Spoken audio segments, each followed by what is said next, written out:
তিন রকমের ধর্মের লোক বেশি আছে, খ্রিস্টান, ইসলাম আর হিন্দু। 100 জন খ্রিস্টানকে যদি একই প্রশ্ন করে তোদের ভগবানকে, একবারই বলবে আমাদের ভগবান ঈশ্বর মসিহ যীশু খ্রাইস্ট। মুসলমানকে জিজ্ঞাসা করবে 3 থেকে 5 মানে মৃত্যুর আগে পর্যন্ত, যাকে এই তোদের ভগবানকে, একই উত্তর দেবে, ভাই আমাদের ভগবান হলো আল্লাহ। হিন্দুদেরকে যদি একই প্রশ্ন করা হয়, ভাই তোদের ভগবানকে, কনফিউজ। 100% হিন্দু 100% কনফিউজ, জানে না ভগবানকে। দ্বিতীয়ত, যদি তুমি মুসলমানকে জিজ্ঞাসা হয় তোরা মসজিদে কেন যাচ্ছিস, ওদের শিখানো হয় মসজিদে যেতে হবে নামাজ আদায় করার জন্য।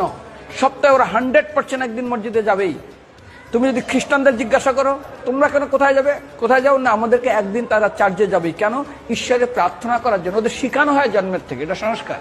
আর হিন্দুদের যদি জিজ্ঞাসা করে তোমরা মন্দিরে কেন যাচ্ছ, হ্যাঁ আমার ছেলের বিয়ে হচ্ছে না, আমার মেয়ের বাচ্চা হচ্ছে না, আমার বাবা হসপিটালে আছে, কালকের আমার মামলার ডেট আছে, আমার ব্যবসা খুব খারাপ, আমার শরীর খুব খারাপ।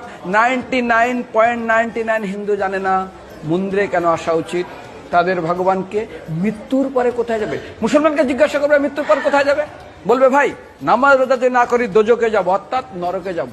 যদি হিন্দুদেরকে জিজ্ঞাসা, ওদেরকে বলবে আর যদি করো নামাজ রোজা করি তাহলে বেহেশতে স্বর্গে যাব। যদি খ্রিস্টানদেরকে জিজ্ঞাসা করো, এই তোমরা যদি আমরা ঈশ্বর আরাধনা করি হেল অর্থাৎ নরকে যাব। যদি বলা হয় যদি করো ঈশ্বর আরাধনা তাহলে তোমরা হেভেন স্বর্গে যাব। আর হিন্দুদেরকে বলে যে তোমরা মরার পরেই 99% হিন্দু এটাই বলে, মিথ্যাই বলে, আমার বাবার সাজ্ঞানে স্বর্গে গিয়ে বসেছে। তোর বাবা কি জমি কেনা আছে নাকি স্বর্গে?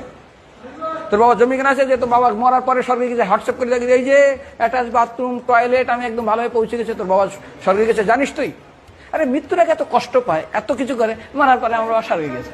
আরে যখন পুলিশে কোনো কয়েদি কোনো অপরাধীকে ধরে 2-4টা ডান্ডা মারে, তারপর থানায় গিয়ে আরো ট্রিটমেন্ট করে, তারপরে কোর্টে বিচারে, তারপর জেল খাটে, মৃত্যুর আগে এত কষ্ট করে আমরা মারা যায়, মারা পরে আমার বাবা স্বর্গে গিয়ে বসে আছে, ওর বাবার জন্য জমি কেনা আছে না, এরকম বলা যাবে না। এই জন্য আমাদের শাস্ত্র বলে পরলোকগত, স্বর্গীয় বলে না।